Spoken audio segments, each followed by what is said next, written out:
जिसको सुबह राजपाट की खबर मिलने वाली थी, उसको सुबह वनवास की खबर मिलती है। 14 साल का वनवास हो गया है। 14 साल के वनवास से कैरियर ख़त्म हुआ या नहीं, ये आप ही बताओ। अगर आपको 14 साल के लिए वनवास भेज दिया जाए तो कैसा लगेगा। जंगल जंगल होता है, पार्क नहीं होता है। आजकल के जंगल इतने खतरनाक होते हैं, तो सोचो उस समय के जंगल कितने खतरनाक होते होंगे। कैसे कैसे जानवर होते होंगे, कैसे कैसे राक्षस घूमते होंगे। तो कैरियर पूरा रातों रात साफ। अरे 14 साल तो बहुत दूर की बात है। अगर आपको 14 घंटे के लिए बोल दिया जाए आपको फ़ोन से दूर रहना है, आप जहाँ चाहें वहाँ रह लें, बट फ़ोन से दूर रह लें, तो आप रह नहीं पाओगे और कहोगे आज के बाद दोबारा मत मिल जाना, गोली मार दूंगा साले, मेरी चड्डी में बम लगा दोगे। और उस बंदे का एक रात में कैरियर साफ। 14 साल का वनवास जैसे होता है, उससे पूछो कैरियर साफ कैसे होता है। सवाल सिर्फ ये है कि कैरियर तबाह होने के बाद भी उस बंदे ने क्या रिस्पॉन्स किया। इस व्यक्ति से आप बहुत कुछ सीख सकते हैं। ये कहानियाँ सुनने के लिए नहीं होती हैं। तुम्हारे घर में रामचरितमानस पढ़ी है या रामायण पढ़ी है, इससे कोई फ़र्क नहीं पड़ता। अगर तुम उसे पढ़ने के बाद कुछ ज़िंदगी में इम्प्लीमेंट नहीं करते हो तो तुम्हारे घर पे रामायण पढ़ी है, गीता पढ़ी है, कुरान पढ़ा है, इस बात से कोई फ़र्क नहीं पड़ता। अगर ज़िंदगी में इम्प्लीमेंट नहीं किया तुमने उससे कुछ सीखने के बाद तो। कैरियर तबाह हो गया जब बाप ने कहा 14 साल के लिए वनवास जा, चला जा। माँ से कहा बस इतनी सी बात। अगर तुम्हारा पे आउट 10,000 रुपये कम हो जाता है तो आपके मन में सीधा विचार आ जाता है कि छोड़ दूँ क्या। ये तो हमारा मेंटल लेवल है। सोचो उस बंदे का मेंटल लेवल क्या होगा जिसको 14 साल का वनवास हो गया और माथे पर एक सिकन नहीं हो, टेंशन की एक बूंद नहीं हो। उन्होंने कहा बस इतनी सी बात। माँ मैं यूँ गया और यूँ वापस आया। सीखने को है गाइज, बहुत कुछ सीखने को है। ज़िंदगी में कभी भी कैरियर में कोई भी चोट आए तो इस व्यक्ति से रिलेट करना। टेंशन लेने की ज़रूरत ही नहीं है। तुम्हारा पे आउट तो कुछ भी नहीं है, तुम्हारा पे आउट ही कम हुआ है। उस बंदे की तो पूरा 12 साल कम हो गए थे ज़िंदगी के, पूरा कैरियर तबाह हो गया था। और इस बंदे का खाली कैरियर ही ख़राब नहीं हुआ, फैमिली की वजह से ही कैरियर चौपट हुआ। और माँ ने ही कह दिया, जो सबसे ज़्यादा प्यार करती है, कि 14 साल का वनवास है, जाओ। राजपाट कुछ नहीं, अब 14 साल की लग गई साला। भाई बोरिया बिस्तर बांधो और जाओ। परिवार की वजह से ही कैरियर खराब हुआ। और मज़े की बात तो ये है कि उस बंदे ने वनवास जाते हुए सबसे पहले अपनी माँ के ही पैर छुए। इसको बोलते हैं सहनशीलता, इसको बोलते हैं व्यक्तित्व। यह है सीखने की चीज़। लाइफ में इम्प्लीमेंट करने की ज़रूरत है। जिसने बिगाड़ दिया उसके ही चरण स्पर्श कर लिए। हमारे मर्यादा पुरुषोत्तम श्री राम भगवान ऐसे ही हैं।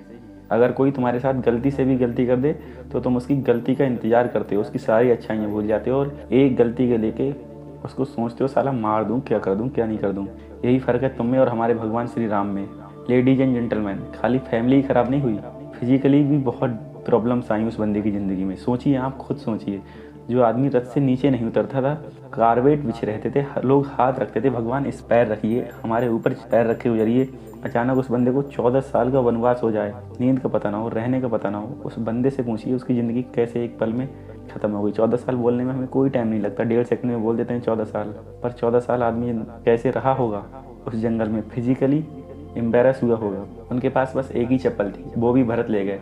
कुछ और ले जाते, गमछा ले जाते, सिंहासन पे रखने के लिए कुछ भी ले जा सकते थे, पर वो चप्पल ले गए। अब नंगे पैर रह गए महाराज। 14 साल के लिए जंगल में नंगे पैर, और उस बंदे ने आह तक नहीं करी। ज़िंदगी में बहुत कुछ है सीखने के लिए। अगर ज़िंदगी में कोई प्रॉब्लम आए तो आप रिलेट कर सकते हैं भगवान श्री राम से। अगर ज़िंदगी में कोई प्रॉब्लम आए तो आप रिलेट कर सकते हैं प्रभु श्री राम से।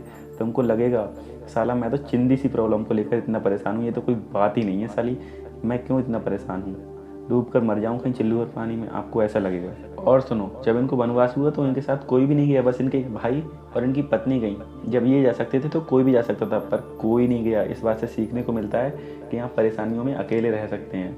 इसलिए आप लोगों पे ज़्यादा भरोसा न करें, खुद के दम पर चलें। लेकिन इन्होंने इसके बाद भी कोई टेंशन नहीं ली। इन्होंने अपने पिताजी से भी कुछ नहीं कहा, इन्होंने अपनी माता से भी कुछ नहीं कहा। एक भाई और एक पत्नी गए थे साथ में, और उसके बाद भी उनकी पत्नी को कोई राक्षस उठा के ले जाए, भाई कैसा लगेगा। सोचने वाली बात है, आप खुद सोचो। अगर आपकी पत्नी को कोई छेड़ भी दे तो आपके मन में सीधे ख्याल आता है कि अगर एक खून माफ हो तो साले को गोली मार दूं, क्या करूं क्या ना करूं। जो बंदा तुम्हारी पत्नी को ले जाए उसे आप संधि करने के लिए संदेश भेज सकते हैं, नहीं, पर इन्होंने भेजा कि माफ़ी मांग ले, छोड़ दूंगा साले, पश्चाताप कर ले। उन्हें भी एक चांस दिया। हम मौका देते हैं किसी को पश्चाताप करने का? कोई नहीं साला।